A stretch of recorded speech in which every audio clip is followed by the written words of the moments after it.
Imagine spending over $1 million just to do stunts for fun. Well, that's what he does. His name is Ken Block, the legendary rally racer turned stunt driver entertainer. Even if you had the nuts to want to do this, rally drivers aren't paid a crazy amount. According to ZipRecruiter, the highest paying rally driver salary is $46,000 in 2024. So Ken had to be doing something else in order to afford these stunts. And he was. In 1994, Ken and his friends started up a clothing brand. This was born from their pure passion for extreme sports. The two who joined Ken in opening the company was Damon Way and Clayton Blim. Fortunately for the three of them, Damon had a younger brother, Danny, who was a rising professional skateboarder. Since their brand was specifically made to cater to the skating community, sponsoring him was their perfect opportunity to catapult their brand into success. And this worked out for them much better than they could have even imagined, because Danny went on to have an extremely successful career. And within a year, DC Shoes had already been a well-known brand. With that momentum, by 1995, they sponsored Rob Dyrdek. Seeing that Rob went on to be the star that he is, this gave their brand even more momentum than before. Rob later on ended up designing a lot of shoes for DC, and the influence of his styling can be seen to this day. Eventually, Ken and Damon had to fire their business partner Clayton. Clayton then sues for wrongful termination. In response, Ken and Damon went public about Clayton Blim's unprofessional behavior in the business. Apart from Ken and Damon, some of the employees also complained about Clayton using the business's finances for personal expense. After several years of battling it out in court, Clayton eventually lost and the charges were dismissed, which is likely something Clayton is still upset about to this day, because in 2004, Quicksilver bought out DC Shoes in a transaction reported to be $87 million. Prior to 2005, rally driving had been non-existent in America for quite some time. Regardless of that, there was one driver in particular that started getting the attention of American viewers. His name is Colin McRae. Though he's only won one championship, he's known best for one thing. While most experienced rally drivers would have a tendency to slow down and be cautious in sketchy areas, Colin's style is a little bit different than that. Amongst the American people that were inspired by this style of driving from Colin was Ken Block himself.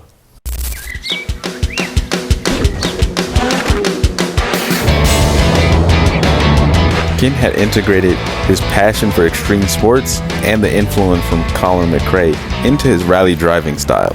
Ken had a connection with Travis Pastrana, which was his entry point to the Vermont sports car team. In 2005, his first year of rallying, he became the Rookie of the Year. In the X Games of 2006, Travis Pastrana performed the world's first double backflip.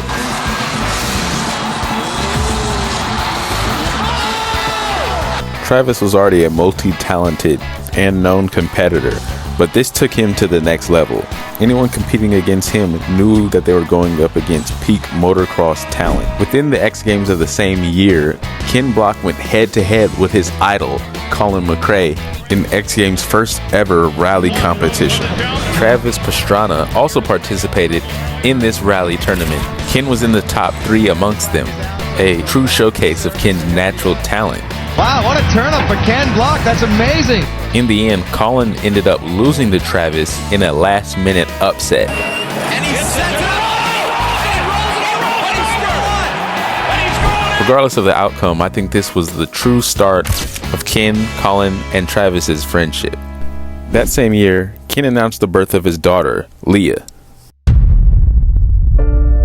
I'd just been texting with him and maybe a call, and I told him, like, you're really gonna like what I'm doing, like, because we had this shared passion about having fun with rally cars, and I was just devastated. I had, here was one of my heroes in the sport that I loved, that I'd then become friends with, had competed against a couple times, and then all of a sudden to have him be gone.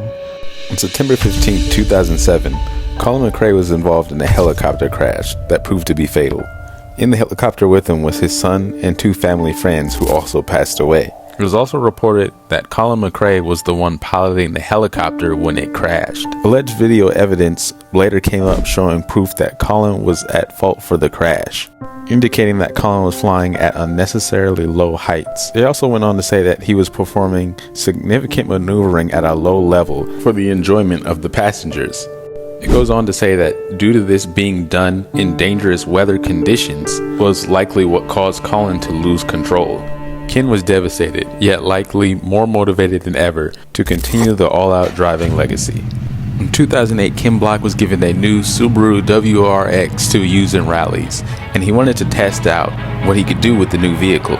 So he had an obstacle course set up specifically for that. This practice is known as Gymkhana by rally drivers. But of course, Ken decided to take things to another level.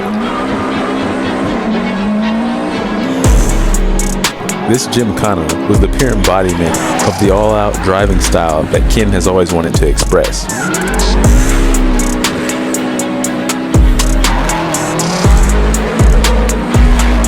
Ken gave the world something it didn't know it needed. The video was an instant hit. It has gained 16 million views. And Ken didn't let up in rallying. He continued to be a top competitor in Rally America, as well as continued to compete alongside his friend Travis Pastrana. In 2009, Ken Block released his Gymkhana 2. Realizing the marketing potential, he took the opportunity to promote his merch and sponsors in the video, while at the same time taking everything he did in Gymkhana 1 to the next level.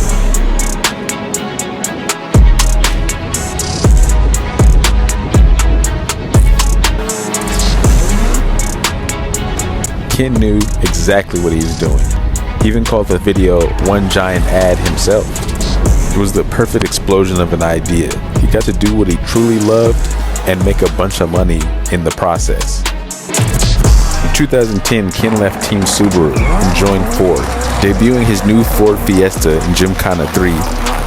Ken went so hard in the video that he shredded the tires off his car. Literally.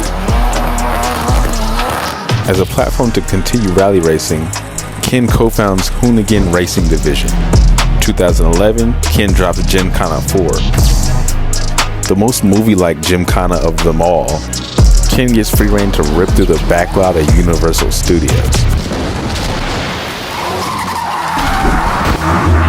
In 2012, Ken took it even further beyond that with his Gymkhana 5. Ken spent over $1 million getting parts of San Francisco closed off for filming. He even got his friend Travis to do wheelies on a motorbike while he did donuts around him. It wasn't shot in one go. It took 5 days to film in total. No resource was spared in the creation of Gymkhana 5, and it paid off. Gymkhana 5 is still his most viewed Gymkhana video. Ken went on to make several more Gymkhanas, 5 more to be exact, for a total of 10. Ken started to shift a lot more of his focus to the Hoonigan brand around 2017. Welcome to the Hoonigan Donut Garage. And welcome to our first unofficial episode of the Daily Transmission. Now using his Gymkhanas to promote the Hoonigan brand. Alongside that, their long-running drag racing series has been their bread and butter as of lately, with some of these videos featuring Ken Block's daughter. It wouldn't be hard to predict that Ken would have such an impression on his daughter. But what would happen next, no one could predict. Another accident involving a snow vehicle has taken the life of pro rally driver Ken Block, who died today in a snowmobile accident near his home in Utah. Block, who co-founded the skateboard brand DC Shoes, shared this photo to his Instagram story hours before his death on Sunday. He captioned the image, "Sketchy and snowy drive." The Wasatch County Sheriff's Office said Block was on a steep slope when his snowmobile upended, landing on top of him. He was pronounced deceased at the scene. After Ken left, it seemed like it had been the end of a legacy, a reminder of how someone can be there one minute and gone the next. Then Hoonigan announces that it's been purchased. Is it all over? No one noticed at first, but more and more people began to comment on what feels like the corporatization of Hoonigan. The passion just doesn't feel there, and original members are leaving. I'm no longer an employee at Hoonigan. Leaving Hoonigan. I am no longer employed by Hoonigan. But this isn't the end. It's far from it. Hoonigan was an inspiration to the start of my YouTube channel. Really, it was Ken Block. That's right. We've officially taken over the old Hoonigan building. Just as Colin did, Ken left an impact, and the torch has been passed on, not only through his wife and daughter, but everyone. Though he's left us physically, Ken isn't gone. His spirit still lives with us.